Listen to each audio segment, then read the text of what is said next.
Eu acredito que não, né? Isso não pode acontecer. Não, ou, eu não sei, pelo menos eu não conheço ninguém que a gente possa avaliar desse jeito. O que é que pode haver? Pode haver, sim, uma distorção naquela análise. Então, talvez eu que não esteja lá, né, trabalhando no dia a dia, avalie que ele seja uma situação de maior potencial diante daquele trabalhador que está lá sempre, isso aqui é uma bobagem, não pode causar nenhum acidente. Isso pode acontecer, porque ele está lá no dia a dia e ele está acostumado com aquela situação lá.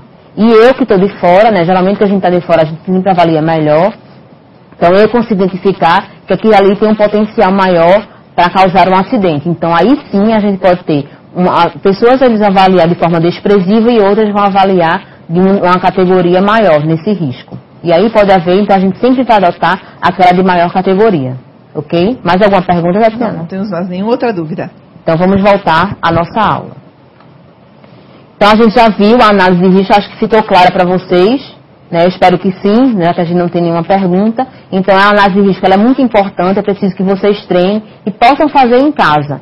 Né? Então fazer análise de risco em casa, vocês podem se surpreender com as situações que vocês podem identificar dentro da nossa residência. Então, às vezes, principalmente na cozinha, né? Então a cozinha é uma área crítica. Então se a gente avalia, principalmente quem tem crianças, né, que tem filhos, pode avaliar, então, aquela simples ação de mudar o cabo da panela de uma posição que esteja no fogão, ele já é uma medida preventiva para que a gente controle aquele risco que está ali. Então, qual é a categoria daquele risco? Então, pensem um pouquinho, para vocês, qual é a categoria desse risco que pode ter de alguém bater naquela panela que está ali? Então, uma criança, por exemplo. Para mim, ali, é uma situação que pode causar danos graves, né? Então, muito crítico. Então, a gente precisa estar sempre fazendo essa avaliação no nosso dia a dia, na nossa vida. Porque essa avaliação de preliminar de risco ela é muito importante, não apenas no ambiente de trabalho, mas também no nosso dia a dia. Então, vamos agora fazer a revisão das atividades passadas, né? Apenas fazer essa revisão, espero, se vocês tiverem alguma dúvida, passem aqui para a Tatiana, que a gente vai estar tirando agora aqui no ar com vocês. Vai fazer a revisão das provas, das atividades anteriores, para que a partir daí a gente veja a ACI, né? Que vai ser feita pelas pessoas que não conseguiram obter a média, ok? Então, a gente já pode começar, Tatiana, fazendo as atividades, né? Então, a primeira atividade, então qual foi a primeira atividade que a gente falou lá? Era para que todo mundo fizesse uma pesquisa falando um pouco dos acidentes. Então, era para pesquisar esses acidentes que ocorreram nos anos de 2006 e 2007. Era apenas fazer uma análise aí, para que vocês fizessem essa... Obrigada, Billy. Então, para que vocês fizessem essa análise. Qual foi a segunda parte? Né? Então, a segunda parte era falar o que é risco, o que é quase acidente e o que é o perigo. Então, a gente já falou aqui, né, quando está falando essa análise de preliminar de risco. Então, o que é risco? Então, o risco é a consequência de exposição, é a combinação de frequência, probabilidade e gravidade, né? Então, de exposição a alguma fonte. Então, o que seria essa fonte? A fonte é o perigo. Então, eu vou dar um exemplo para vocês. Então, perigo, o que seria um perigo? Perigo é a eletricidade. E qual é o risco? Né? Então, o risco seria o choque elétrico. Então, levar um choque por exposição àquela fonte que está ali, que é a eletricidade. E o que seria o quase acidente? Então, o que é o quase acidente? O quase acidente é aquele que não aconteceu. Chegou a acontecer, né, alguma coisa, mas ele não ocasionou nenhuma lesão nem danos materiais. Exemplo, estou transitando numa área e aí cai um martelo do meu lado, né, que a gente está chamando de incidente ou um quase acidente. Então é isso. Então ele não caiu na minha cabeça, mas ele caiu ao meu lado. Poderia ter caído, mas aí por um erro de cálculos, né, então ele não caiu. Então isso aí seria o quase acidente, ok? A primeira parte da atividade 2, né, que a gente falava um pouco sobre a parte da CIPA. Né? Então essa primeira atividade era para que vocês pudessem definir, né, esse dimensionamento da CIPA. Então a gente avaliando aqui, se vocês consultarem lá a norma, né, vocês vão ver que efetivos a gente precisaria ter 3 e suplentes 3. Então um total de 12 componentes. Por quê? Então se eu preciso ter 3 efetivos e 3 suplentes eleitos, né, pelos trabalhadores, então eu preciso ter igual quantidades para aqueles que serão indicados pelo empregador. Então eu preciso ter o mesmo número de eleitos e o mesmo número de indicados pelo empregador. Por isso que a gente precisa ter 12 componentes nessa CIPA. Ok? A outra atividade era para a gente fazer a avaliação da data do fim do mandato. Então, quando seria? Então, dia 1/7/2010 é a data do fim do mandato e a gente vê essas análises anteriores. Então, identificar quando é que a gente iria divulgar a ata de eleição, de instalação em posse, né? Então, o período de prazo de inscrição. Então, lá está tudo descrito na norma e tem aquela periodicidade. Então, aí são os prazos aplicados de formas retroativas. Ok? Então, atividade 2, né? A terceira parte.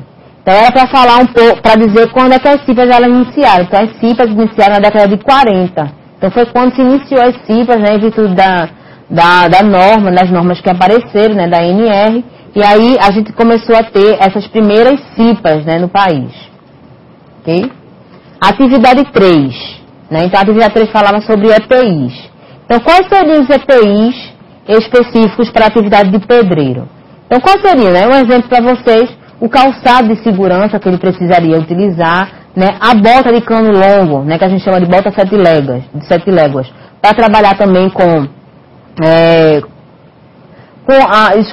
cimento, né, fazendo aquela parte do cimento, porque existe o risco ali, do pedreiro, de ele adquirir alguma doença na pele, né, por causa da exposição àquele produto químico, porque o cimento é um produto químico, e a gente precisa proteger. Então, o óculos é muito importante para que não haja projeção de partículas, né? A luva, né? Se esse pedreiro vai trabalhar batendo com alguma coisa, né? Batendo com martelete, né? Com algum tipo de equipamento, ele também precisa utilizar a proteção auditiva. Então, são esses alguns EPIs específicos para pedreiros, né? Que a gente pode identificar em virtude dos riscos que a gente vai avaliando na área.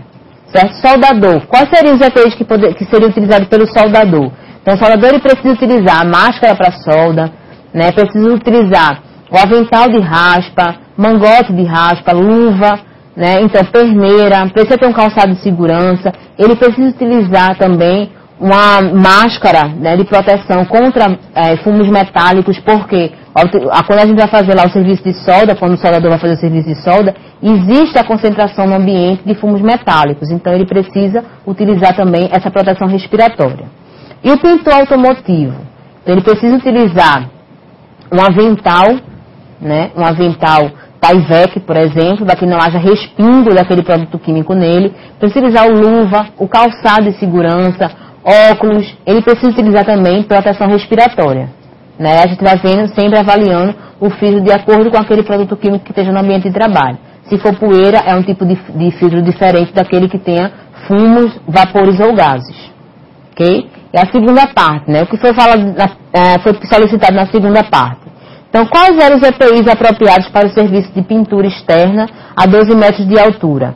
Então, quais são os EPIs? Além daqueles descritos EPIs, né, específicos para pintor, que a gente precisa ter, então, pintor automotivo, como ele trabalha com substâncias químicas, então, se o pintor, que a gente está falando especificamente da área externa, ele também vai utilizar algum tipo de produto químico que tenha, né, concentrações que precisa utilizar a máscara, ele vai precisar utilizar a máscara de proteção respiratória, além do óculos, que a gente já falou aqui.